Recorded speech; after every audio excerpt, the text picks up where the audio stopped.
Okay. पिछली classes में हमारा जो एक बेसिक इंट्रोडक्शन है इकोनॉमी को लेकर वो हम अपना कंप्लीट कर चुके हैं। उसके बाद जो हमारा स्टेज 2 या सेकंड चरण में, दूसरे चरण में हमें देखना है कि हम डिफिनीशंस के बारे में पढ़ेंगे, वो भी चैप्टर वाइज।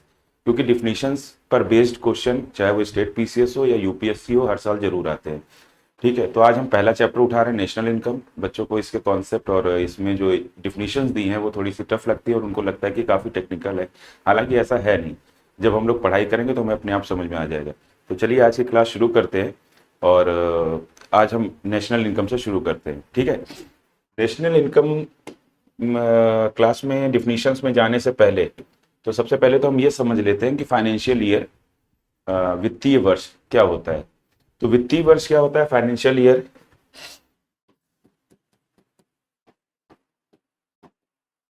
फाइनेंशियल ईयर जिसको आप हिंदी में कहते हैं वित्तीय वर्ष। ठीक है। तो ये जो वित्तीय वर्ष होता है ये 1 अप्रैल से 31 मार्च तक होता है, नेक्स्ट ईयर। ठीक है। इसीलिए जब भी हम फाइनेंशियल ईयर को लिखते हैं तो हम फाइनेंशियल ईयर को लिखते हैं 2024-25 या 2025-26 या 2022-23। ठीक है, 2 वर्षों को मिला के लिखते हैं। तो 2 वर्षों का जो कालक्रम है उसमें जो है ना, अप्रैल से लेकर मार्च तक, एक वर्ष से दूसरे वर्ष में हम इस तरह एंटर करते हैं। अप्रैल से लेकर मार्च तक ये 12 महीनों का टेन्योर होता है। ठीक है। हर फाइनेंशियल ईयर को 4 क्वार्टर्स में डिवाइड कर दिया जाता है। वो इन क्वार्टर्स में डिवाइड इसलिए किया जाता है, ध्यान से सुनिएगा, ताकि जो हमारी पॉलिसीज हैं और प्रोग्राम है उनका एनालिसिस किया जा सके एवरी क्वार्टर। दूसरा, हमारा जो इकोनॉमिक ग्रोथ है उसको हम कंपेयर कर सके पिछले वर्ष के में सेम क्वार्टर में जो इकोनॉमिक ग्रोथ चल रहा था। तो यहाँ बात ये निकल कर आती है कि जो पहला क्वार्टर है या दूसरा क्वार्टर है या तीसरा क्वार्टर है या चौथा क्वार्टर है, ठीक है, या पहली तिमाही, दूसरी तिमाही, तीसरी तिमाही, चौथी तिमाही, तो इनका कंपेयर भी सेम तिमाही से करेंगे। ठीक है। अब जैसे इसको 4 क्वार्टर में डिवाइड करेंगे तो ये कैसे जाएगा, ये पहले जाएगा 1 अप्रैल टू से लेकर 30 जून तक। ठीक है। फिर दूसरा जाएगा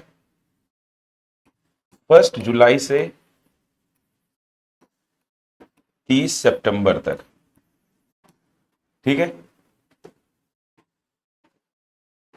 फिर तीसरा जाएगा 1 अक्टूबर से लेकर 31 दिसंबर तक।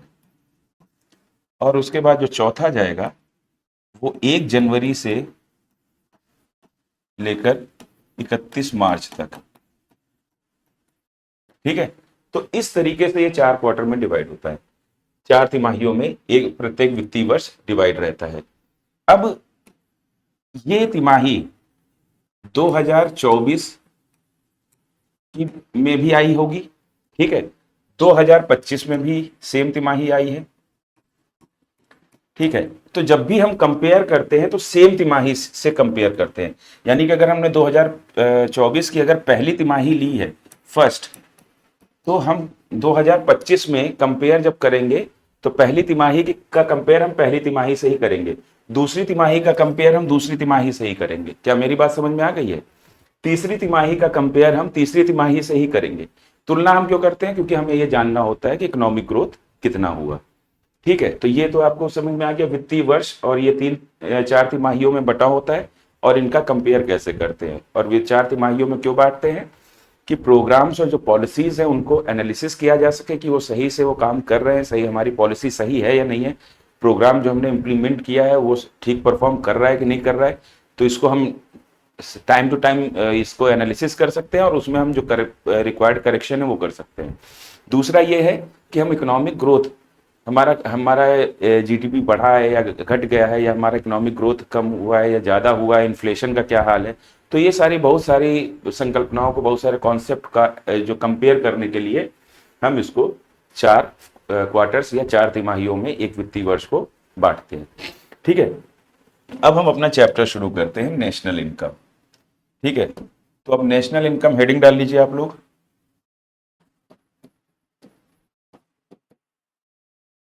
नेशनल इनकम हिंदी में राष्ट्रीय आय।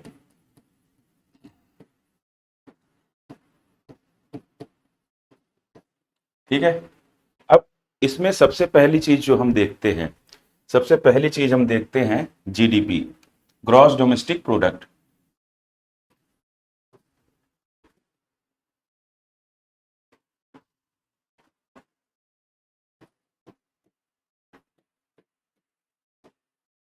ग्रॉस डोमेस्टिक प्रोडक्ट, ठीक है, जिसको हिंदी में कहते हैं सकल घरेलू उत्पाद। सकल घरेलू उत्पाद। ठीक है। अब सबसे पहले इसकी डिफिनीशन समझते हैं। ठीक है, तो इसकी डिफिनीशन क्या कहती है, डिफिनीशन लिख लीजिए। In a financial year,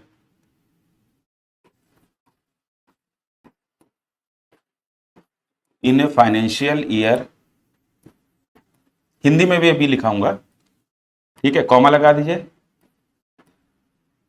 monetary value of all final, all final goods and services produced within domestic territory of a country। देखिए एक चीज ध्यान रखिएगा, ठीक है, पहले इसको लिख लीजिए। In a financial year, monetary value of all final goods and services produced within domestic territory of a country. एक चीज ध्यान रखिएगा, अब हम जो भी फील करेंगे, अब आप जो भी इस पढ़ते समय फील करेंगे वो इंडिया के कंटेक्स्ट में फील करेंगे। ठीक है, तो हमने जो ना एक कंट्री लिया, तो आप फील करो इस चीज को कि भारत की घरेलू सीमा में, ठीक है, भारत की डोमेस्टिक टेरिटरी में। ठीक, अब हिंदी में लिख लीजिए। एक वित्तीय वर्ष में, मैं हट जाता हूं, ठीक है, इंग्लिश वाले उतार लीजिए, हिंदी में मैं बोल रहा हूं, लिख लीजिए। एक वित्तीय वर्ष में किसी देश की घरेलू सीमा में उत्पादित सभी अंतिम वस्तुओं एवं सेवाओं के मौद्रिक मूल्य को सकल घरेलू उत्पाद कहते हैं। ठीक है, तो ये समझ में आ गया। अब यहां पर ध्यान दीजिए, अब यहां पर आपको एक चीज ध्यान देनी पड़ेगी। यहां पर आया एक तो फाइनल गुड्स एंड सर्विसेज, ये फाइनल क्यों लिखा है यहां पर, यानी अंतिम वस्तु और सेवा, ऐसा क्यों कह रहा है। ठीक है, दूसरा यहां पर है कि हमें यह समझना होगा कि डोमेस्टिक टेरिटरी क्या होता है। किसी भी देश की डोमेस्टिक टेरिटरी होता क्या है, नॉर्मल टेरिटरी भी कह सकते थे। ठीक है, तो डोमेस्टिक टेरिटरी में और भी क्या क्या चीजें अब होती हैं, क्या सिर्फ देश का मैप या देश की पॉलिटिकल बाउंड्री वही होता है, और भी चीजें क्या होती हैं। ठीक है, तो उसको हम पहले समझते हैं। तो सबसे पहले तो हम देखते हैं कि ये फाइनल गुड्स एंड सर्विसेज क्यों लिखा है। ठीक है, यहां तक उतार लिया आप लोगों ने। ठीक, एक बार हट रहा हूं, आप लोग चाहो तो स्क्रीनशॉट ले लो। ठीक, चलिए अब आगे बढ़ते हैं। अब तो सबसे पहले हम समझते हैं गुड्स एंड सर्विसेज। ठीक है, गुड्स एंड सर्विसेज। ठीक है, अब फाइनल गुड्स एंड सर्विसेज कह रहा है। अब हम जीडीपी के कंटेस्ट में, ठीक है, हम गुड्स एंड सर्विसेज को लेते हैं, तो इसमें दो प्रकार के गुड्स एंड सर्विसेज होती हैं। ठीक है, एक होती हैं गुड्स एंड वस्तु एवं सेवाएं, हिंदी में भी एक हेडिंग डाल दीजिए, वस्तु एवं सेवाएं। एक होती हैं मध्यवर्ती वस्तुएं,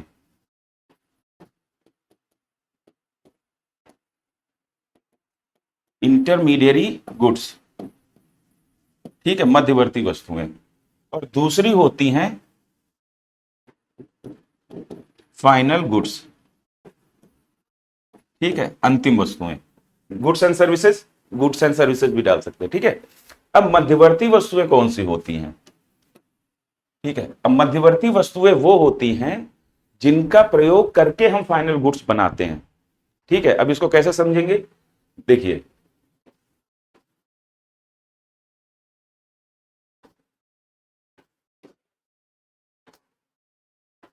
ओके,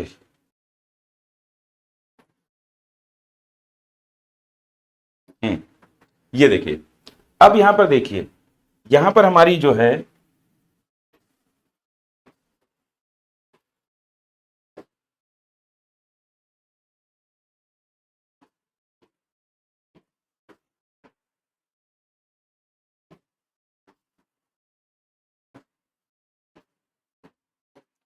1 सेकंड,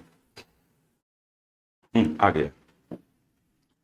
अब यहां पर देखिए, यहां पर हमारी जो मध्यवर्ती वस्तुएं हैं, ठीक है, तो ये यहां पर हमारी, जैसे ये गेहूं है, आपने गेहूं किसान ने पैदा किया, ठीक है, सबसे पहले क्या था कि कुछ नहीं था, तो जी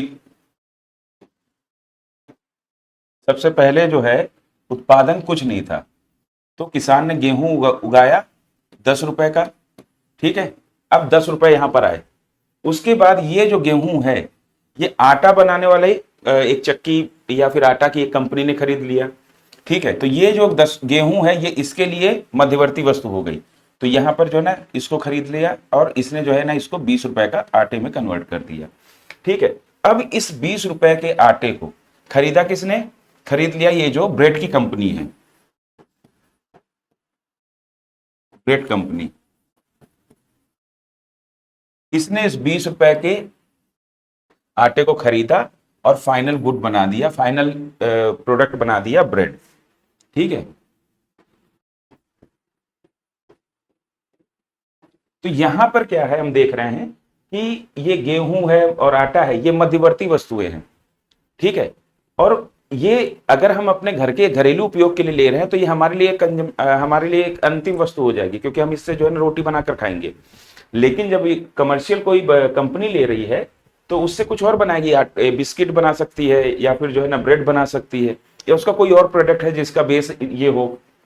क्या मेरी बात समझ में आ गई? तो ये क्या है, ये वस्तुएं आपकी क्या कहलाएंगी, मध्यवर्ती वस्तुएं हैं, ठीक है। और ये वस्तु कौन सी है आपकी, फाइनल। अब ये बात रखी क्यों गई, इस चीज को समझते हैं, ठीक है, ये मध्यवर्ती और फाइनल गुड्स क्या है ये तो हमें समझ में आ गया। अब इन चीजों को रखा क्यों गया, ये कॉन्सेप्ट लिया ही क्यों गया।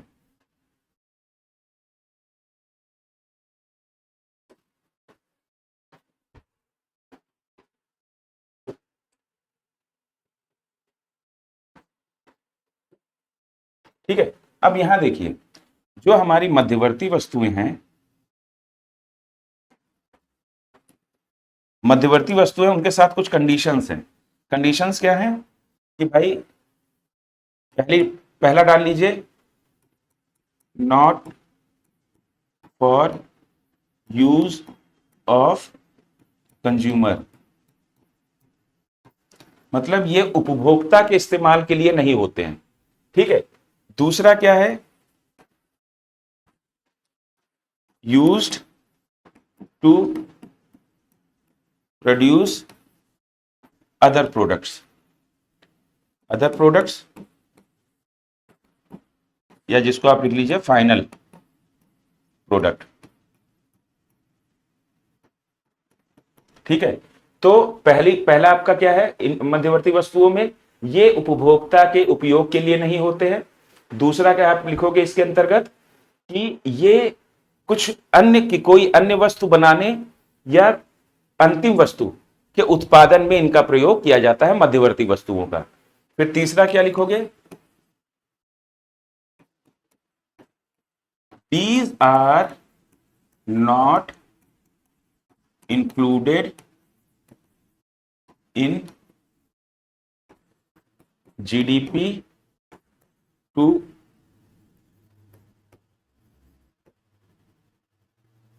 avoid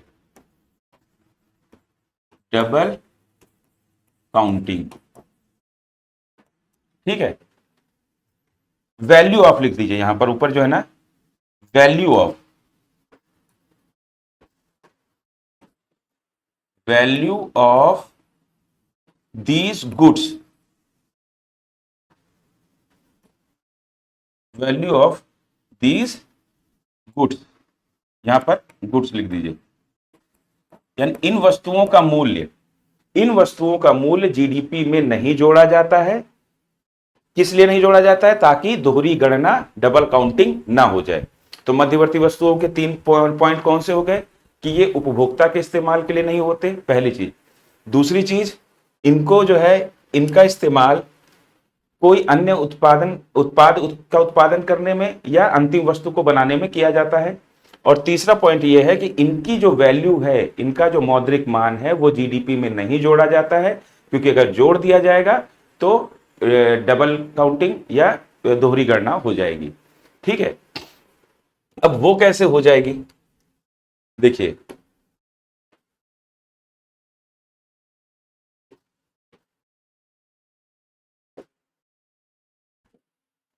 अब आपने यहां देखा कि भाई ये गेहूं आया था कितने का?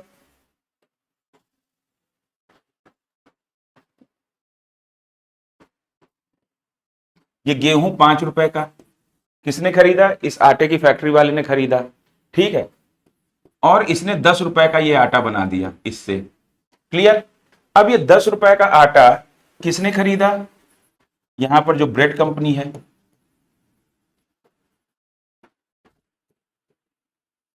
ब्रेड कंपनी ने ये 10 रुपए का आटा खरीदा और 25 रुपए की ब्रेड बना दी। अब आप ये देखिए कि इस 25 रुपए में ये 5 रुपए भी जुड़े हैं और ये 10 रुपए भी जुड़े हैं। ठीक है, अगर आप इसको इस तरह कैलकुलेट करोगे, अगर आप मध्यवर्ती वस्तु या इंटरमीडिएरी गुड्स को भी अगर आप जीडीपी में इंक्लूड कर लोगे तो ये कैसा हो जाएगा? 5 प्लस 10 प्लस 25, यानी आपकी जीडीपी, अगर मान लीजिए सिर्फ एक ब्रेड का पैकेट ही बनाया आपके पूरे वर्ष में, आपके देश में, तो आपकी जीडीपी कितना दिखाएगा? ये आपकी जीडीपी हो जाएगी 40 रुपए की, जो कि गलत आंकड़ा है। क्योंकि इस ब्रेड की कीमत में भाई जो कंपनी वाला है उसने 10 रुपए कीमत और ये 5 रुपए कीमत भी इंक्लूड कर रखी है। जब इस आटे की कंपनी ने गेहूं खरीदा और अपना आटा बनाया, ठीक है, तो इसने जब आटा बेचा तो इसने आटा इस कीमत को भी तो जोड़ा होगा। घाटे में व्यापार कौन करेगा? तो फाइनल जो हमारा ब्रेड की कीमत 25 रुपए है, इस कीमत में मध्यवर्ती वस्तु की कीमत ऑलरेडी जुड़ी हुई है। और जब जुड़ी हुई है तो हम इन मध्यवर्ती वस्तुओं की कीमतों को जीडीपी की गणना में शामिल नहीं करेंगे। क्या मेरी बात समझ में आ गई? ठीक है, तो हमारी अंतिम वस्तु की कीमत क्या है? 25 रुपए। ये 25 रुपए ही आपके जीडीपी, अगर सिर्फ एक ब्रेड का पैकेट आपके एक वित्तीय वर्ष में आपके देश में निर्मित हुआ है तो आपकी जीडीपी 25 रुपए की होगी। क्या मेरी बात समझ में आ गई? तो अंतिम वस्तु और ये समझ में आ गया आपको, मध्यवर्ती वस्तु। ठीक है, अब यहां पर फाइनल गुड्स कौन से हैं? फाइनल गुड्स के बारे में देखिए, फाइनल गुड्स होते हैं, पहला पॉइंट इसमें भी लिख लीजिए कुछ थोड़ा बहुत,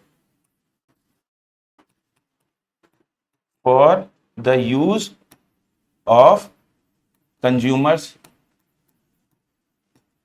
ये जो फाइनल गुड्स होते हैं कंज्यूमर्स के इस्तेमाल के लिए होते हैं।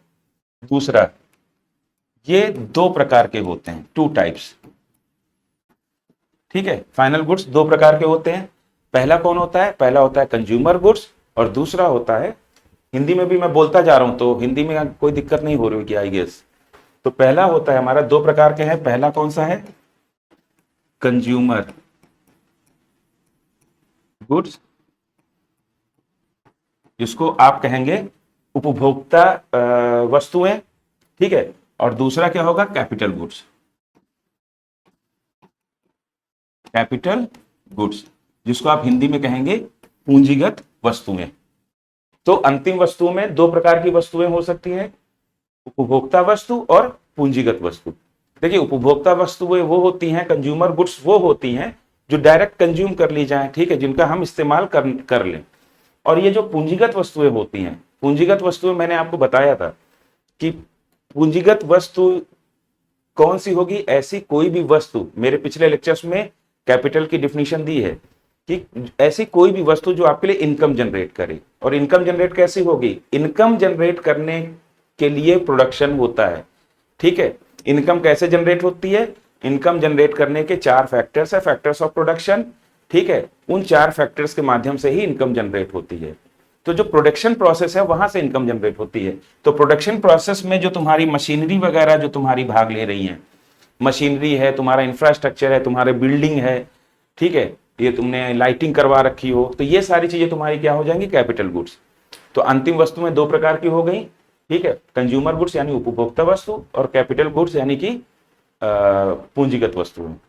ठीक है, तो अब आपको ये चीज तो क्लियर हो गई, पहला पॉइंट तो आपको ये क्लियर हो गया कि फाइनल, यहां पर जो इन्होंने लिखा था अंतिम वस्तु एवं सेवाएं, फाइनल गुड्स एंड सर्विसेज,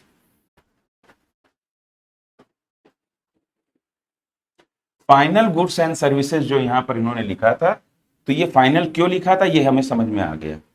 ठीक है, कि हमें जीडीपी की गणना में उन्हीं वस्तुओं को शामिल करना है जो अंतिम रूप से निर्मित हो चुकी हैं, मध्यवर्ती वस्तुएं और सेवाओं को शामिल नहीं करना है।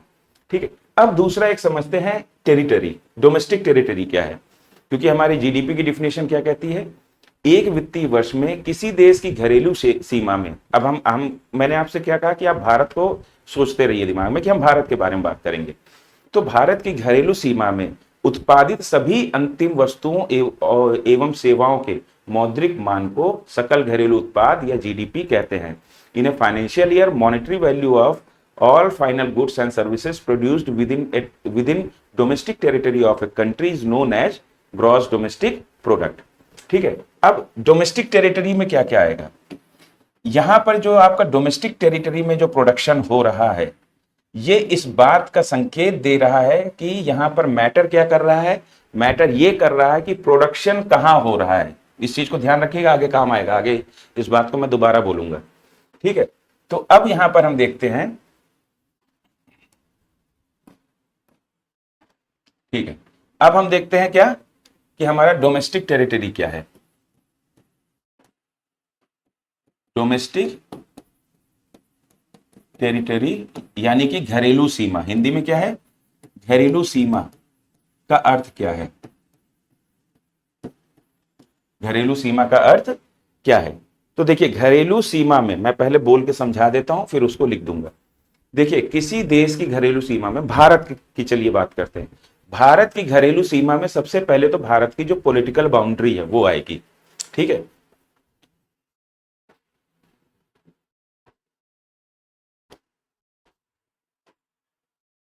ठीक है,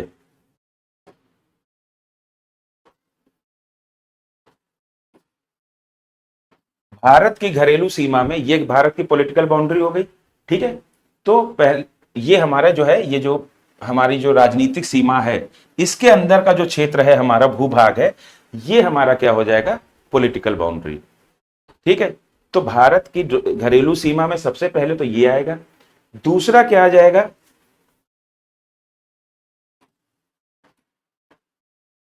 पहला क्या आ गया, पॉलिटिकल बाउंड्री।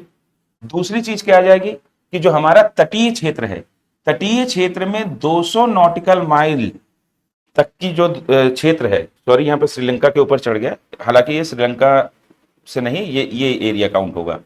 ठीक है, तो तट से, समुद्र तट से 200 नॉटिकल माइल का जो क्षेत्र, दूरी का जो क्षेत्र होता है चारों तरफ, ठीक है, इधर भी सेम, इधर भी सेम रहेगा। ठीक है, तो ये जो एरिया है ये हमारा कहलाता है एक्सक्लूसिव इकोनॉमिक जोन, विशेष आर्थिक क्षेत्र। ठीक है, और ये अगर बांग्लादेश है तो बांग्लादेश का भी 200 नॉटिकल माइल तक का वो भी कवर करेगा, ये बांग्लादेश का ईईजेड हो जाएगा। ये एक्सक्लूसिव इकोनॉमिक जोन किसका हो जाएगा, बांग्लादेश का। ये हमारा किसका है, ये हमारा इंडिया का एक्सक्लूसिव इकोनॉमिक जोन। तो ये क्षेत्र भी भारत की घरेलू सीमा में काउंट होगा। तो दूसरा क्या काउंट होगा, प्लस एक्सक्लूसिव इकोनॉमिक जोन, विशेष आर्थिक क्षेत्र। तो राजनीतिक सीमा प्लस विशेष आर्थिक क्षेत्र। ठीक है, तीसरा जो हमारा अंतरराष्ट्रीय सीमा है, जो हमारा अंतरराष्ट्रीय एरिया है। अब अंतरराष्ट्रीय एरिया का मतलब क्या हुआ कि जैसे हमारा कुछ ऐसी जगह है, जैसे मान लीजिए कि यहाँ का जो इलाका है भाई, ये हमारा अंडमान निकोबार है, हमारा अंडमान निकोबार से भी चलिए मान लीजिए कि ये 200 नॉटिकल माइल का जो क्षेत्र है वो हमारा ईजेड में आ जाएगा। लेकिन ये है, यहां पर अगर कोई देश नहीं है, अब ये जो इलाका है यहां पर तो कोई देश आसपास नहीं दिख रहा है, तो ये हमारा अंतरराष्ट्रीय क्षेत्र हो जाएगा। क्या मेरी बात समझ में आई, कि ऐसा कोई एरिया जिस पर किसी देश का दावा नहीं है नियमों के हिसाब से, तो वो हमारा अंतरराष्ट्रीय क्षेत्र कहलाता है। तो इस क्षेत्र में आपका कोई अगर शिप हो, ठीक है, या एरोप्लेन हो, ठीक, या फिर आपका कोई रिसर्च स्टेशन हो। अब जैसे अंटार्कटिका, अंटार्कटिका किसी भी देश का हिस्सा नहीं है, ठीक है, और वो अंतरराष्ट्रीय क्षेत्र माना जाता है। तो लेकिन अंटार्कटिका में अब जैसे हमारा रिसर्च स्टेशन है, ठीक है, तो अंतरराष्ट्रीय क्षेत्र में हमारा कोई रिसर्च स्टेशन है, या हमारा कोई स्टैब्लिशमेंट है, कोई शिप है, कोई एरोप्लेन है, ठीक है, तो वो क्षेत्र भी हमारा, वो जो हिस्सा है, ये शिप, ये एरोप्लेन, ये और जो हमारा रिसर्च स्टेशन है, ये भी हमारी घरेलू सीमा में काउंट होंगे। ठीक है, तो प्लस क्या हो जाएगा, प्लस क्या हो जाएगा, प्लस हमारा एरोप्लेन हो या शिप हो या कोई भी स्टैब्लिशमेंट हो, ठीक है, या कोई रिसर्च स्टेशन हो, कहां पर, अंतरराष्ट्रीय क्षेत्र या इंटरनेशनल एरिया में, अंतरराष्ट्रीय एरिया में। तो यहां पर भी जो ये भी जो एरिया, ये भी जो है, ये हमारा किस में काउंट होगा, हमारी घरेलू सीमा में काउंट होगा। ठीक है, या घरेलू सीमा यानी कि डोमेस्टिक टेरिटरी में काउंट होगा। तो पहला हो गया, पहला हमारी पॉलिटिकल बाउंड्री, दूसरा हमारा ईजेड, ठीक है, तीसरा हमारा क्या है, इंटरनेशनल एरिया में हमारा कुछ कोई भी हमारा इंडिया का ओन्ड कोई भी इक्विपमेंट है या एस्टैब्लिशमेंट है, ठीक है, और चौथा हमारा घरेलू सीमा में क्या शामिल हो जाएगा, चौथी है जो हमारी एम्बेसीज हैं विदेशों में, एम्बेसीज, जो हमारी एम्बेसीज हैं फॉरेन में, विदेशों में, वो भारत की घरेलू सीमा में काउंट होंगे।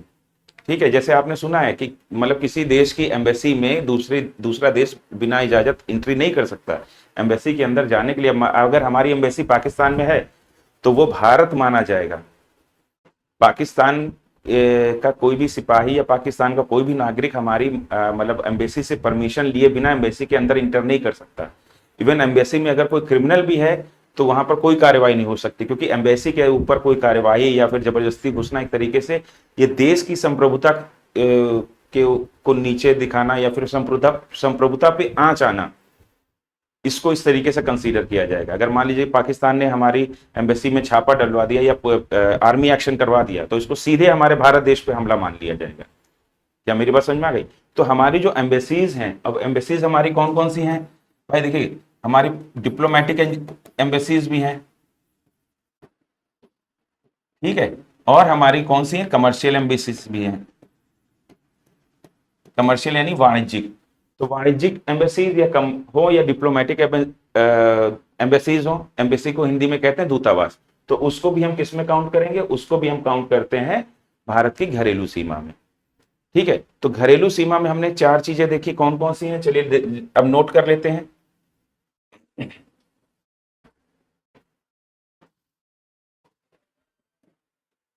ठीक है, तो घरेलू सीमा में हमने चार चीजें कौन सी देखी हैं। पहली चीज देखी है political boundary of the country, या फिर इंडिया, इंडिया ही लेके चलते हैं। ठीक है, दूसरा एक्सक्लूसिव, हिंदी में भी लिखा रहा हूं, अभी थोड़ा सा वेट करते रहिए, इकोनॉमिक जोन। ठीक है, तीसरा हमारा क्या है, तीसरा हमारा हो जाएगा कि हमारा एम्बेसीज, और वो चाहे डिप्लोमेटिक हो या फिर हमारा डिप्लोमेट या फिर हमारे कमर्शियल एम्बेसी हो।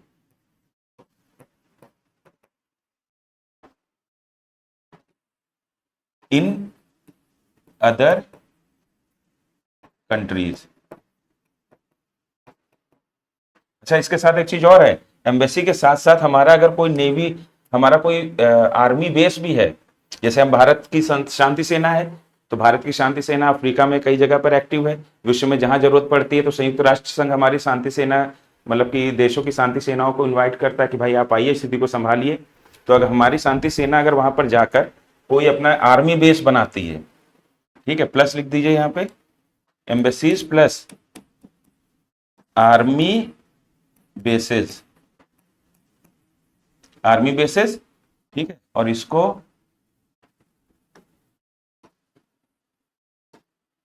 पूरा इसको भी कवर कर लीजिए, इन अदर कंट्रीज, ठीक है।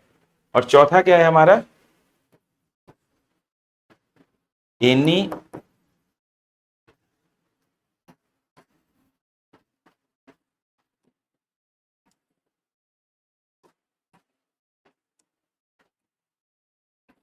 शिप, एरोप्लेन, ठीक है, रिसर्च स्टेशन,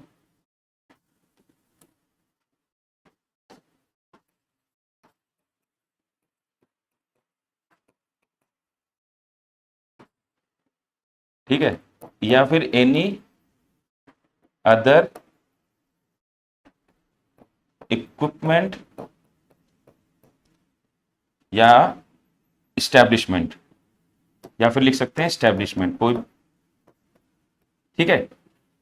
ये कहां पर हो, इंटरनेशनल एरिया में,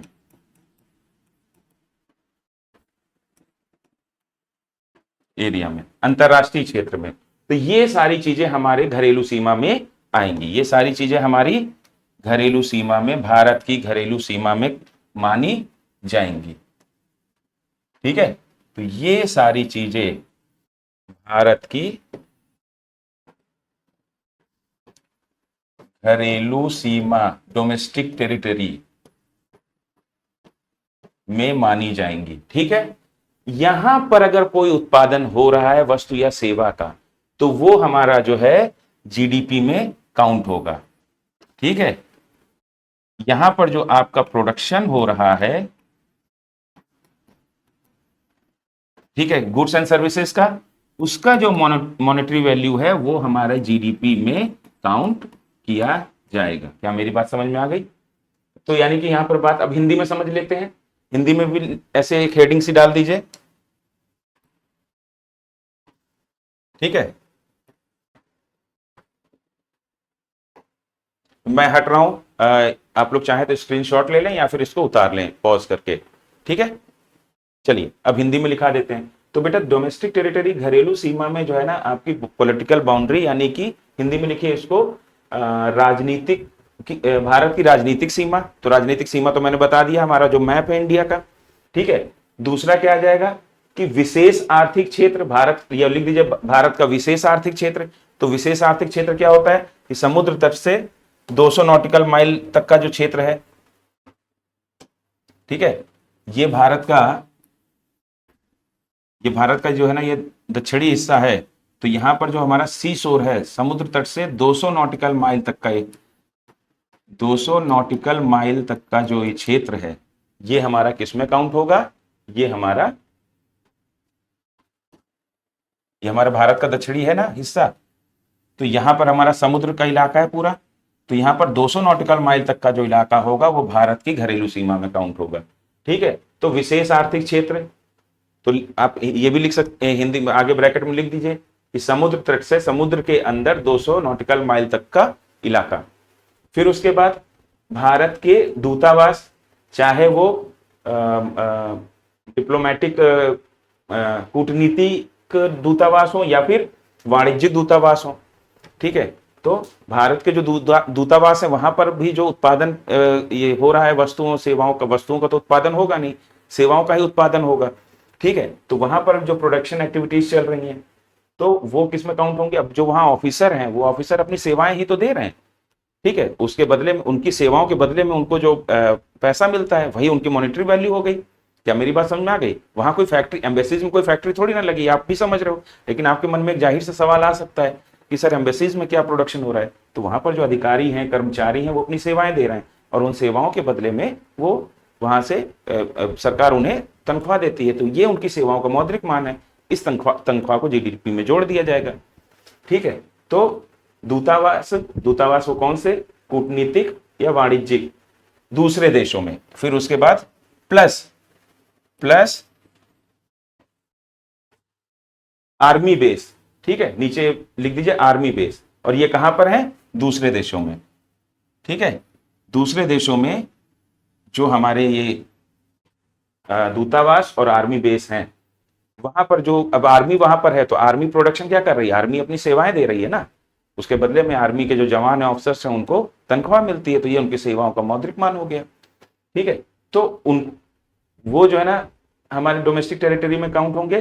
फिर उसके बाद अंतरराष्ट्रीय क्षेत्र में, इंटरनेशनल एरिया में कोई भी हमारा शिप है, एरोप्लेन है, या रिसर्च स्टेशन है, या कोई अदर कोई स्टैब्लिशमेंट है हमारा, जैसे कोई ऑयल रिग है कहीं पर अंतरराष्ट्रीय क्षेत्र में, जैसे हमारी एक ऑयल रिग थी, ऑयल रिग दुबई से, जैसे मैं ओएनजीसी के लिए काम कर रहा था, तो वो ऑयल रिग जो है ना उसको हमें दुबई से भारत लाना था। अब वो जो है ना दुबई के ईजेट से निकल के, विशेष आर्थिक क्षेत्र से निकल के, जब भारत के आर्थिक क्षेत्र में प्रवेश करने से पहले वो जो ऑयल रिग थी वो बीच समुद्र में कहीं थी, तो अंतरराष्ट्रीय क्षेत्र में थी। ठीक है, तो वहां पर उस ऑयल रिग में जो उत्पादन गतिविधियां चल रही थी, तो मैं अपनी सेवाएं दे रहा था, तो सेवाओं के बदले मुझे मौद्रिक जो पैसा मिल रहा था, जो अन्य कर्मचारी ऑफिसर्स थे उनको उनकी सेवाओं के बदले पैसा मिल रहा था। ठीक है, तो वहां पर प्रोडक्शन एक्टिविटी जो हो रही थी, तो वो जो है ना अब अंतरराष्ट्रीय क्षेत्र में है वो, तो अंतरराष्ट्रीय क्षेत्र में होने की वजह से वो भारत की जीडीपी में काउंट किया जाएगा, वहां पर जो उत्पादन हुआ उसका मौद्रिक मूल्य, उसकी मॉनेटरी वैल्यू, वहां जो प्रोडक्शन हुआ। ठीक है, तो कोई भी अदर इक्विपमेंट है या फिर इस्टेब्लिशमेंट है अंतरराष्ट्रीय क्षेत्र में। ठीक है, अब जैसे रिसर्च स्टेशन हमारा अंटार्कटिका में, मैंने बताया मैत्री है, भारती है, मैत्री 1989 में वहां पर मैत्री अपना एक रिसर्च स्टेशन स्टैब्लिश किया गया था। 1989 से पहले दक्षिण गंगोत्री था, जो वहां पर जो मतलब कि बाद में नष्ट हो गया, तो दक्षिण गंगोत्री के बाद फिर हमने अपना मैत्री वहां पर स्टैब्लिश किया। फिर 2012 में और 2015 में फिर हमने अपना एक और अपना रिसर्च स्टेशन भारती, शायद भारती रिसर्च स्टेशन भी अपना वहां स्टैब्लिश किया। अब अंटार्कटिका अंतरराष्ट्रीय क्षेत्र है, तो अंतरराष्ट्रीय क्षेत्र में जो हमारा रिसर्च स्टेशन है, जो हमारे साइंटिस्ट वहां रिसर्च कर रहे हैं, तो वो जो अपनी सेवाएं दे रहे हैं, उन सेवाओं को भी भारत की जीडीपी में जोड़ा जाएगा। तो भारत के घरेलू क्षेत्र में क्या क्या आ गया, भारत की पॉलिटिकल बाउंड्री, जो हम मैप अपना प्यारे हिंदुस्तान का जो मैप देखते हैं, प्लस भारत का विशेष आर्थिक क्षेत्र जो हमारा समुद्र वाला हिस्सा है वो। ठीक है, प्लस हमारी जो दूतावास है, चाहे वो कूटनीतिक हो या कमर्शियल हो, और हमारे जो आर्मी बेस है दूसरे देशों में। ठीक है, और इंटरनेशनल एरिया में अगर हमारा कोई भी किसी भी भारतीय स्वामित्व वाला कोई भी चीज है या सरकार के स्वामित्व वाला कोई भी चीज है, तो वहां पर इन जगहों पे जो भी प्रोडक्शन एक्टिविटीज हो रही हैं, वो सारी उनको जो है ना भारत की जीडीपी में जोड़ा जाएगा, क्योंकि इन सारे क्षेत्रों को, इन सारी पॉइंट्स को भारत की घरेलू सीमा में इंक्लूड किया जाता है। क्या मेरी बात समझ में आ गई? ठीक है, तो ये हमारी हो गई घरेलू सीमा। ठीक, अब इसका स्क्रीनशॉट चाहे तो ले लें या फिर हम आगे बढ़ें। ठीक है, अब चलिए आगे बढ़ते हैं। यहां पर मैंने आपको क्या बोला, ध्यान दीजिए, यहां पर हम यहां पर जो ध्यान दे रहे हैं वो ये दे रहे हैं कि प्रोडक्शन कहां हो रहा है, मैंने पहले भी बताया आपको, तो इसको याद रखिएगा। जीडीपी में हम क्या ध्यान दे रहे हैं, जीडीपी में हम ध्यान दे रहे हैं प्रोडक्शन कहां हो रहा है।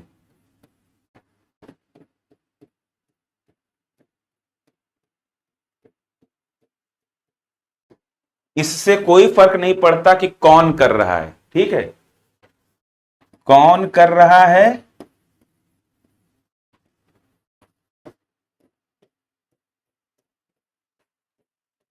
कौन कर रहा है, इससे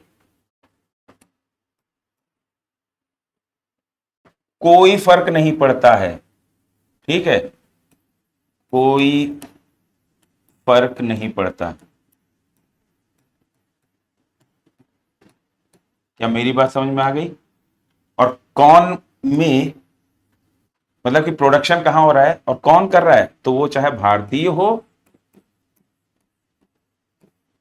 या विदेशी, ठीक है। काउंट वो भारत की जीडीपी में ही होगा, काउंट या इंक्लूड करेंगे, इंक्लूजन जो होगा वो भारत की जीडीपी में ही होगा, भारत की जीडीपी में ही काउंट करेंगे, ठीक है।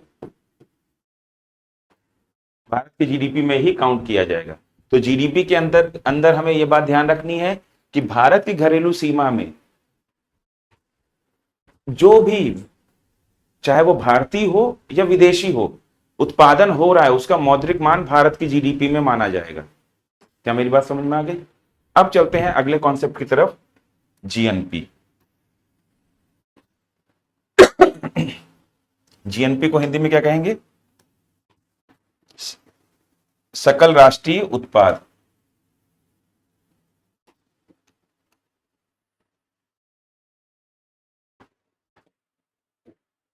ठीक है,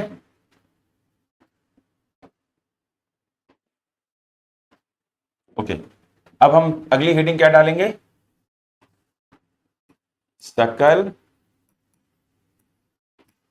राष्ट्रीय उत्पाद, इंग्लिश में लिखेंगे ग्रॉस नेशनल प्रोडक्ट। इसको शॉर्ट में कहते हैं जीएनपी, ठीक है। शॉर्ट में क्या कहेंगे इसको? जीएनपी, सकल राष्ट्रीय उत्पाद। जीडीपी यानी ग्रॉस डोमेस्टिक प्रोडक्ट हमने देख लिया है, अब हम देखेंगे सकल राष्ट्रीय उत्पाद, ठीक है। तो इसके सबसे पहले हम डिफिनीशन लिख देते हैं। तो डिफिनीशन क्या है इसकी?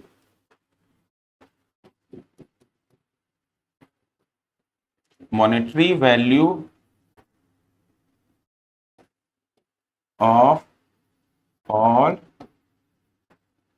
Final goods and services produced by the resident of a country, by the resident of a country in a financial year, comma लगा के, in a financial year, ठीक है।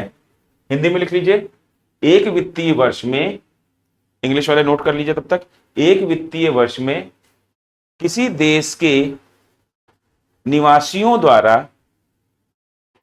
उत्पादित सभी अंतिम वस्तुओं एवं सेवाओं के मौद्रिक मान को, वस्तुओं एवं सेवाओं के मौद्रिक मान को सकल राष्ट्रीय उत्पाद कहते हैं, जीएनपी, ठीक है, ग्रॉस नेशनल प्रोडक्ट कहते हैं। अब यहां ध्यान दीजिए, जीडीपी में क्या था? जीडीपी में था कि देश की घर, अब मैंने क्या बोला था कि भारत को फील करते रहिए। जब हम भारत के जीडीपी की बात कर रहे हैं तो हम कहते हैं कि भारत की घरेलू सीमा में, और घरेलू सीमा में कौन कौन सी चीजें आ रही? भारत का पॉलिटिकल मैप, हमारी जो भू सीमा है, फिर उसके बाद हमारा जो समुद्र तट से जो 200 नॉटिकल माइल का हमारा जो विशेष आर्थिक क्षेत्र है, वहां पर कोई उत्पादन गतिविधियां चल रही हैं, प्लस उसमें क्या शामिल थे कि हमारी जो वाणिज्यिक और डिप्लोमेटिक एम्बेसीज हैं, कहां पर? विदेशों में, दूसरे देशों में, ठीक है। प्लस हमारे किसी भी अंतरराष्ट्रीय क्षेत्र में, इंटरनेशनल एरिया में हमारा कोई शिप हो, एरोप्लेन हो, कोई इक्विपमेंट हो, कोई ऑयल रिग हो या कोई रिसर्च स्टेशन हो, तो वहां पर जो और वो भारत उसका मालिक हो या भारतीय कोई उनका मालिक हो, तो वहां पर जो उत्पादन गतिविधियां हो रही हैं, इनके मौद्रिक मान को जीडीपी में काउंट करते हैं। वहां पर देखते हैं, वहां जीडीपी में ये मैटर करता है कि कहां पर उत्पादन हो रहा है, कौन कर रहा है, ये नहीं, वो चाहे विदेशी ही उत्पादन क्यों ना कर रहा हो, अमेरिका की कोई कंपनी कर रही हो, अब जैसे पेप्सी है या अमेजन है, अमेजन इंडिया, वो भारत में आके अगर अपना बिजनेस कर रही है तो उसके द्वारा जो भी बिजनेस किया जा रहा है वो भारत की जीडीपी में जोड़ा जाएगा। क्या मेरी बात समझ में आ गई? सॉरी, वो भारत की जीडीपी में जोड़ा जाएगा। तो वहां पर मैटर ये कौन कर रहा है, इससे उससे कोई मतलब नहीं। भारत की जब हम जीडीपी की बात करेंगे तो हम ये नहीं देखेंगे कि भारत की घरेलू सीमा में कौन उत्पादन कर रहा है। घरेलू सीमा में होना चाहिए, वो चाहे इंग्लैंड की कंपनी हो, चाहे भारतीय हो, चाहे अमेरिका की कंपनी हो। लेकिन जब हम सकल राष्ट्रीय उत्पाद की बात करते हैं तो सकल राष्ट्रीय उत्पाद में हम कहते हैं कि रेजिडेंट ऑफ द कंट्री,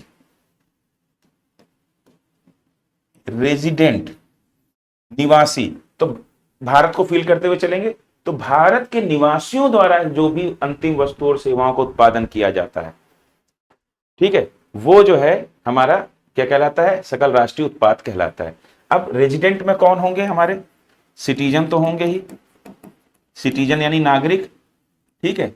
दूसरा कौन होंगे, ऐसे लोग, ठीक है, persons, those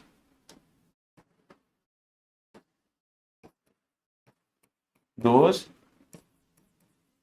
economic interest are are attached with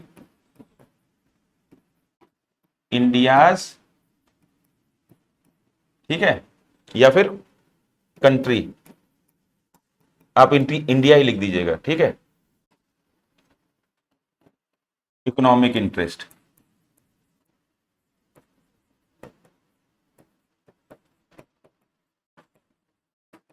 ठीक, तो सिटीजन में कौन कौन है आपका, आपके जो नागरिक हैं और जो आपके लोग जिनके आर्थिक हित भारत के आर्थिक हितों से जुड़े हुए हैं, वो सारे लोग जो है ना रेजिडेंट में आते हैं।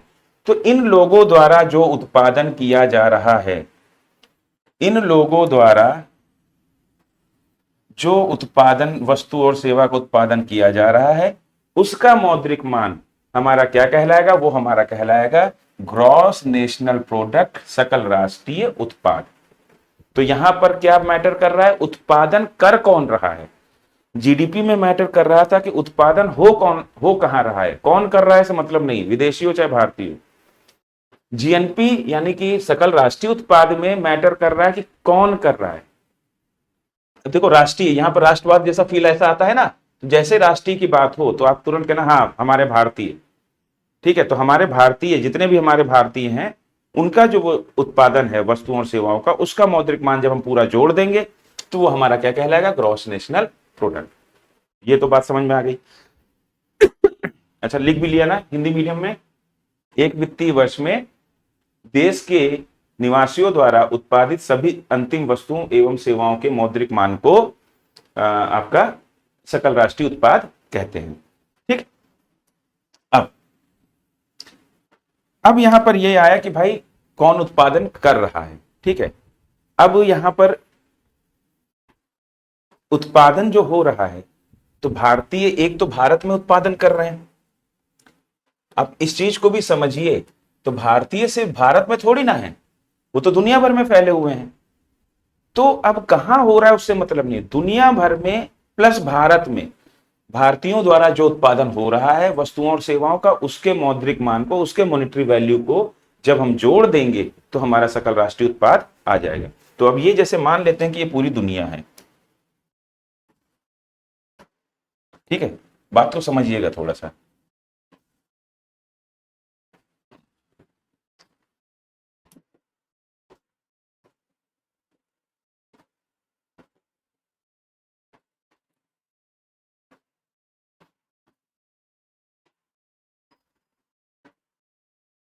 ये हम मान लेते हैं कि ये पूरी दुनिया है, ठीक है। अब इस पूरी दुनिया में ये हमारा भारत है। अब इस पूरी दुनिया में ये हमारा भारत है। कोशिश करता हूं मैं थोड़ा सा बन जाए।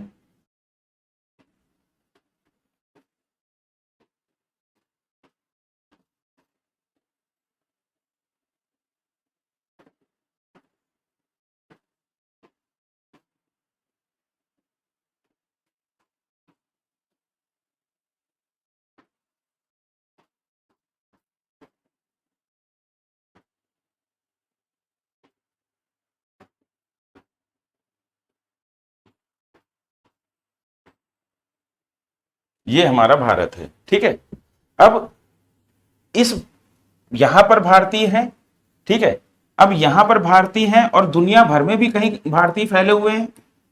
तो जो भारतीय निवासियों द्वारा, तो यहां पर यानी कि हमारे जो बसे हुए हैं और दुनिया भर में जो बसे हुए हैं, इनके द्वारा जो वस्तुओं और सेवाओं का उत्पादन किया जा रहा है, उसके मौद्रिक मान को जोड़ देंगे तो हमारा क्या आ जाएगा, सकल राष्ट्रीय उत्पाद आ जाएगा। क्या मेरी बात समझ में आ गई? अच्छा, जब हम केवल भारत की घरेलू सीमा की बात करें तो घरेलू सीमा में यह पॉलिटिकल मैप भी आ जाएगा। वहां पर उत्पादन कौन कर रहा है इससे मतलब नहीं है, घरेलू सीमा में उत्पादन हो रहा है तो वो सारा जीडीपी में जोड़ा जाएगा। लेकिन भारतीयों द्वारा उत्पादन किया जा रहा है, भारत के निवासियों द्वारा, तो उसके अगर मौद्रिक मान को जोड़ा जाएगा तो वो चाहे भारत में ही करेंगे और भारत के बाहर भी करेंगे।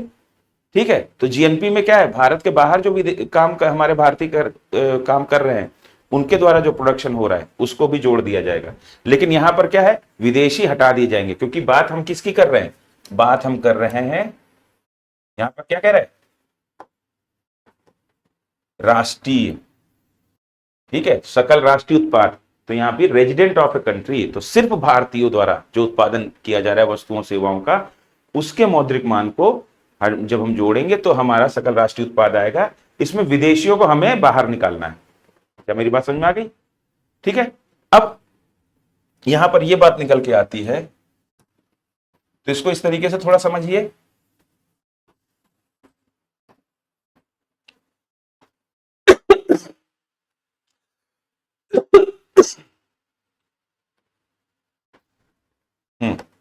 अब समझिए, ये है हमारी जीडीपी। जीडीपी में प्रोडक्शन, ठीक है, प्रोडक्शन हो रहा है, कहां हो रहा है, डोमेस्टिक टेरिटरी में। ठीक है, इन डोमेस्टिक टेरिटरी यानी कि घरेलू सीमा में उत्पादन, घरेलू सीमा में उत्पादन। ठीक है, कौन कर रहा है, विदेशियों, भारतीयों, सबके उत्पादन का मौद्रिक मान जोड़ेंगे तो हमारा ये जीडीपी में काउंट किया जाने लगेगा। अब यहां पर कौन है घरेलू सीमा में,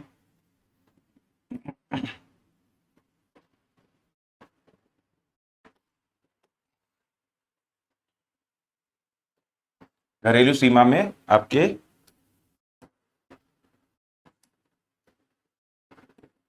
भारतीय उत्पादन कर रहे हैं, ठीक है, जो हमारे भारत के निवासी हैं, और प्लस विदेशी भी उत्पादन कर रहे हैं, और इन दोनों के उत्पादन को जोड़ देंगे तो हमारा जीडीपी आ जाएगा। अब हम बात करते हैं जीएनपी क्या कहता है।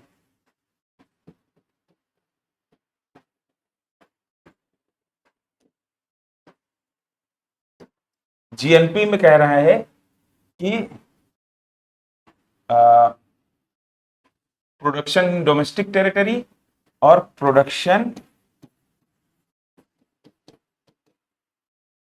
बाई इंडियंस, भारत को लेके चल रहे हैं ना, तो भारतीयों द्वारा उत्पादन, तो भारतीयों द्वारा जो उत्पादन होगा, यहां पे मैं सिर्फ भी लिख देता हूं, सिर्फ भारतीय निवासियों द्वारा उत्पादन।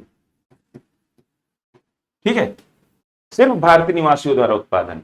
अब यहां ये क्या है, यहां पर कहां हो रहा है उससे मतलब नहीं है, अब भारत में भी कर रहे होंगे भारतीय, ठीक है, और भारत के बाहर भी लगे हुए हैं।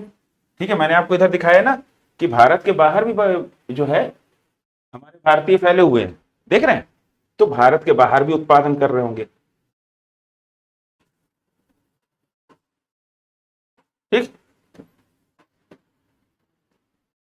जिसको हम लिख सकते हैं शेष विश्व में, ठीक है, rest of the world production by Indians. ठीक है, in India, in rest of the world production by Indians. ठीक है, भारत में भारतीयों द्वारा प्रोडक्शन उत्पादन, भारतीयों द्वारा उत्पादन production by in India by Indians, लिख लीजिए production in India by Indians and शेष विश्व में भारतीयों द्वारा उत्पादन। तो यानी कि पूरे दुनिया भर के भारतीय कवर हो गए और उनके द्वारा जो उत्पादन किया जा रहा है उनके मौद्रिक मान को जब हम जोड़ देंगे तो हमारा जीएनपी आ जाएगा। क्या मेरी बात समझ में आ गई? अब यहां पर एक चीज समझिए, अब अगर मुझे जीडीपी से जीएनपी में जाना है, मुझे जीडीपी हमें पता है, अब मुझे जीएनपी पता करना है, तो हम क्या करेंगे? ठीक है, तो यहां पर एक चीज समझिए, पहले तो अब यहां पर इसको हम मान लेते हैं, तो यहां पर जो है भारत की घरेलू सीमा में भारतीय, यहां पर इसको भी पूरा लिख देते हैं,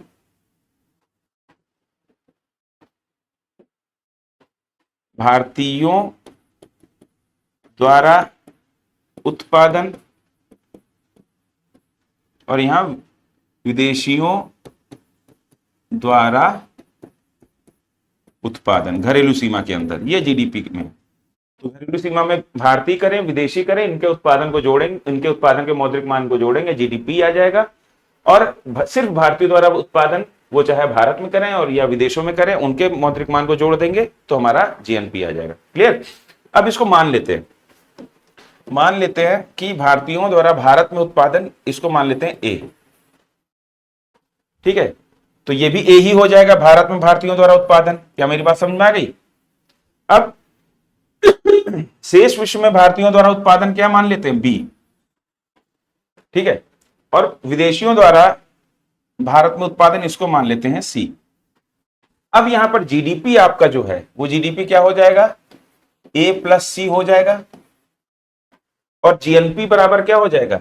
जीएनपी बराबर आपका हो जाएगा ए प्लस बी। क्या मेरी बात समझ में आई? ठीक है, यही तो होगा। ए और सी को जोड़ेंगे तो जीडीपी आ जाएगा, ए और बी को जोड़ेंगे तो जीएनपी आ जाएगा। क्लियर? अब उसके बाद जब अगर हमें जीडीपी से जीएनपी निकालना है तो इसका मतलब है कि हमें विदेशियों के उत्पादन को बाहर फेंकना होगा, बाहर करना होगा।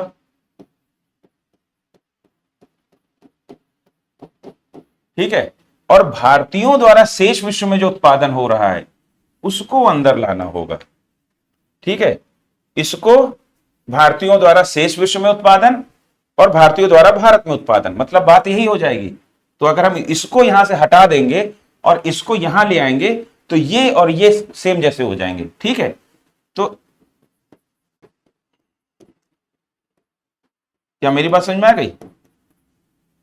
ठीक, अब यहां पर देखो, विदेशी भारत में उत्पादन करके जो है ना, जो कमाई बाहर लेके जा रहे थे, उस कमाई को हम हटा दे, उस मौद्रिक मान को हटा दे और शेष विश्व में इसकी जगह हम शेष विश्व में भारतीयों द्वारा उत्पादन जो हो रहा है उसको अगर हम यहां पर लिख दें तो ये हमारा क्या हो जाएगा? भारतीयों द्वारा भारत में उत्पादन, सेम यही है, और इसकी जगह पर हमने इसको लिख दिया शेष विश्व में भारतीयों द्वारा उत्पादन। तो ये हमारा, इसको हटाने पर और इसको लाने पर हमारा जीडीपी से जीएनपी कन्वर्ट हो जाएगा। क्या मेरी बात समझ में आई? अब यहां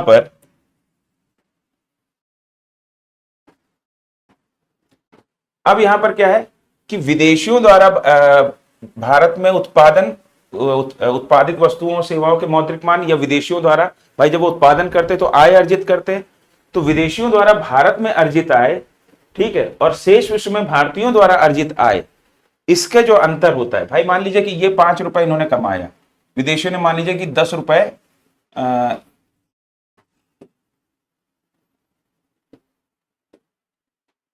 10 रुपए कमाए थे भारत से, और भारत ने विदेशों से कमाए थे कितने? मान लेते हैं कि 6 रुपए। ठीक है, विदेशों से कमाए थे। अब क्या है, ये 10 रुपए हटाओ और 6 रुपए लाओ।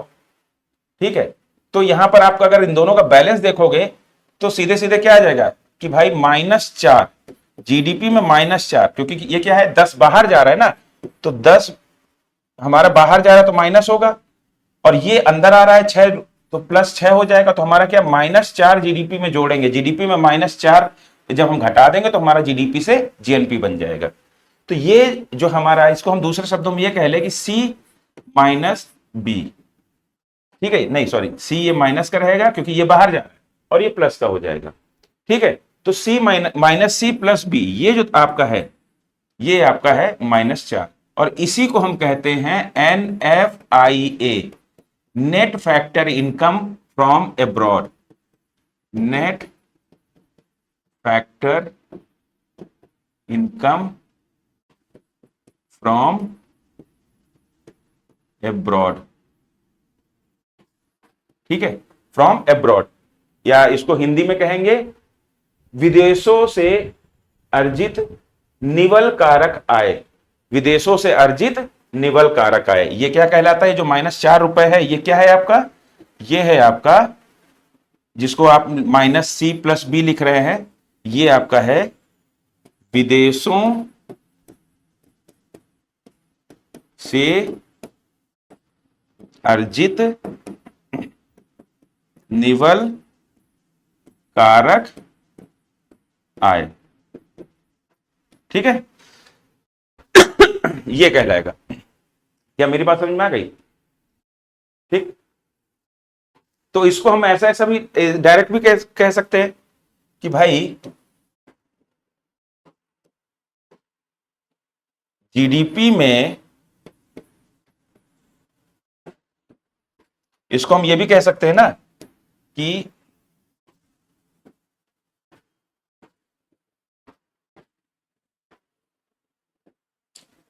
जीडीपी में हम अपना net factor income from abroad को अगर जोड़ दें प्लस ये NFIA net factor income from abroad, विदेशों से अर्जित निवल कारक आय को अगर हम जोड़ दें तो ये हमारा क्या आ जाएगा? जीएनपी। अब इसमें क्या है? विदेशी फॉरेनर आउट है, फॉरेनर क्या है? आउट है, और इंडियंस इन है।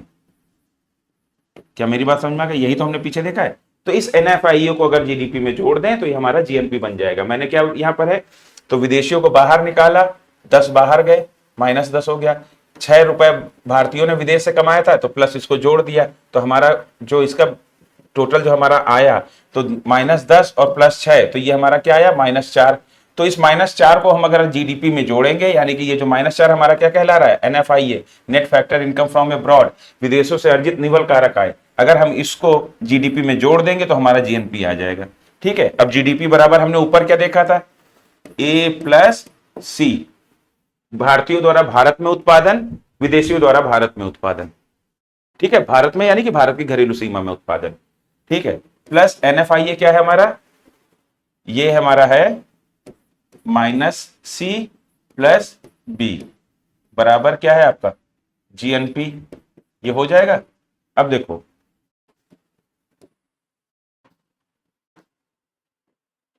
A + C, और यहां पर ब्रैकेट खोला तो -C + B आ गया, COC कट गया, यहां बचा कितना? A + B, A + B बचा, और यही जीएनपी था। आप देखिए ऊपर, यही जीएनपी था, A + B।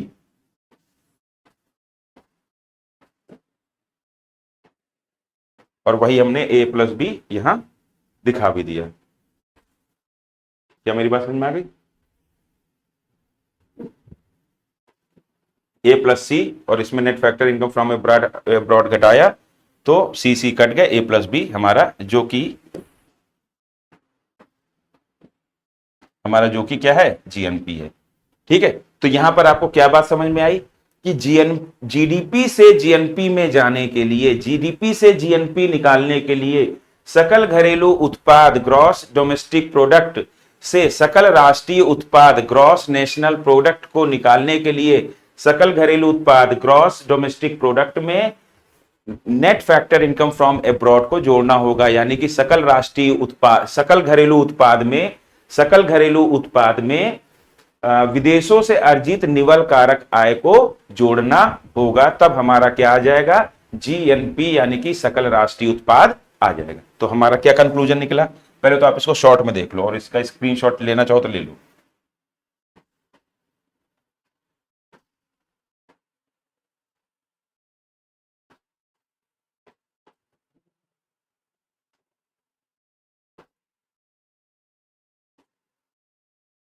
ठीक है, दिख रहा है? हाँ, थोड़ा सा नीचे कर देता हूं, क्लियर है? ठीक है, हमारा जीडीपी से जीएनपी में हमने क्या देखा है? हमने देखा है कि भाई जीडीपी हमारा जो है, अगर हम इसमें net factor income from abroad को जोड़ देते हैं, एनएफआईओ को जोड़ देते हैं, तो हमारा क्या मिल जाता है? जीएनपी। ठीक है, इसका स्क्रीनशॉट लेना चाहो तो ले लो, ये कैलकुलेशन याद रखना चाहो तो ना याद रखो, ना रखना चाहो तो मत रखो। ठीक है, क्योंकि कुल मिला के आपको सिर्फ रटना ये है, या मैंने सिर्फ समझा दिया आपको। अगर इन केस अगर आपको नहीं समझ में आ रहा है तो प्रोफेसरी करनी नहीं है, तो हम आपको क्या अल्टीमेटली एग्जाम पास करना है, तो रट्टा मार लो। जीडीपी और जीएनपी में किसकी भूमिका होती है? Net factor income from abroad, यानी कि विदेशों से अर्जित निवल कारक आय की भूमिका होती है। जीडीपी में NFIA, net factor income from abroad को अगर हम जोड़ देते हैं तो हमारा जीएनपी मिल जाता है। चलो, इसका स्क्रीनशॉट लेना है तो ले लीजिए। ठीक है, चलिए आगे बढ़ते हैं। अब देखो,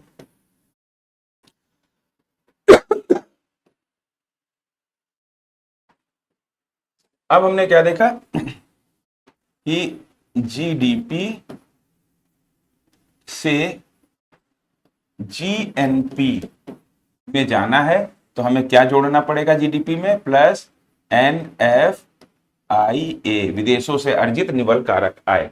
अब यहां पर एक चीज ध्यान देना है, बदलाव किस नंबर में, इस चीज को आपको जो है ना ध्यान देना है। ये बीच वाला जो डी है, बीच वाला डी, ये एन में कन्वर्ट हुआ तो इसके लिए भूमिका किसकी रही? एनएफआईए को।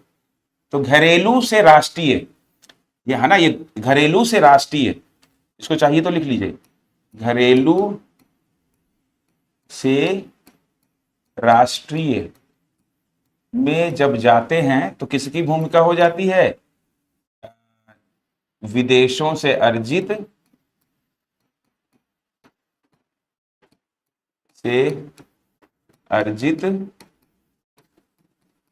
निवल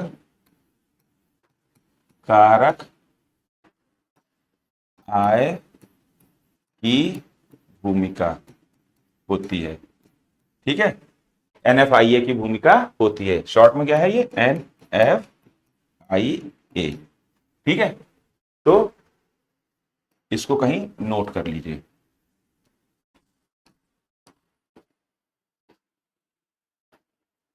क्लियर?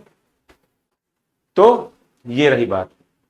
तो जब भी आप जीडीपी से जीएनपी, डोमेस्टिक से नेशनल या घरेलू से राष्ट्रीय की तरफ जाओगे तो किसकी भूमिका आ जाएगी? एनएफआईए की। एनएफआईए यानी को जोड़ना पड़ेगा जीडीपी में। जीएनपी से एनएफआईए घटा दो तो आपका क्या आ जाएगा? जीडीपी आ जाएगा, है ना भाई? जीडीपी प्लस एनएफआईए है बराबर क्या है? जीएनपी। अब बराबर को उधर एनएफआईए को लिए जाओ तो चिन्ह चेंज हो जाएगा, माइनस का हो जाएगा। तो जीएनपी में से अगर आप एनएफआईए घटा दोगे तो आपका क्या हो जाएगा? इसको दूसरे तरीके से कैसे लिख सकते हैं? जीडीपी प्लस एनएफआईए बराबर जीएनपी है। अब इसको ऐसे लिख सकते हैं, जीडीपी बराबर जीएनपी। अब इसको उधर फेंक देंगे तो इसका चिन्ह क्या आ जाएगा? चेंज हो जाएगा, जीएनपी माइनस एनएफआईए। तो ये आपका क्या हो जाएगा? बराबर, अगर जीएनपी में से एनएफआईए घटा देंगे तो हमारा क्या आ जाएगा? जीडीपी आ जाएगा। क्लियर? लिख लीजिए इसका।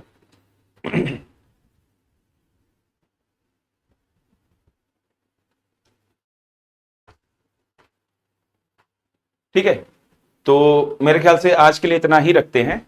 हमने आज क्या क्या सीखा है? हमने सकल घरेलू उत्पाद की परिभाषा को देखा, हमने घरेलू सीमा क्या होती है उसको समझा, हमने अंतिम वस्तु और मध्यवर्ती वस्तु को समझा है, फिर उसके बाद हमने नेट फैक्टर इनकम, विदेशों से अर्जित निवल कारक आय। अब इसकी डिफिनीशन अगर आप लिखना चाहो तो इसको मैं बोल दे रहा हूं, difference between income earned by foreigners from India and income earned by Indians from abroad is known as net factor income from abroad। विदेशों से अर्जित निवल कारक आय कहलाती है। ठीक है, हिंदी में लिख लीजिए, विदेशियों द्वारा भारत से अर्जित आय एवं भारतीयों द्वारा विदेशों से अर्जित आय का अंतर विदेशों से अर्जित निवल कारक आय कहलाता है। फिर उसके बाद हमने एक चीज ये समझी कि भाई ये जीडीपी से हम जब जीएनपी में जा रहे हैं तो भूमिका आ जाती है net factor income from abroad की। जीडीपी में जोड़ देंगे तो जीएनपी आ जाएगा, जीएनपी में अगर घटा देंगे तो जीडीपी आ जाएगा। क्लियर? तो चलिए आज की क्लास यहीं तक रखते हैं, ठीक है, क्योंकि वरना आप भी थोड़ा सा बोर हो जाओगे, टफ मतलब कि थक जाओगे, ठीक है, दिमागी तौर पे। तो जिन्होंने पहले पढ़ रखा है उनके लिए तो टफ नहीं है, लेकिन जिन्होंने पहली बार पढ़ रहे हैं तो उनको तो थोड़ा सा थकावट फील हो गई। नेक्स्ट क्लास में मिलते हैं और इससे आगे बात करेंगे, ठीक है। चलिए अच्छे से पढ़ते रहिए।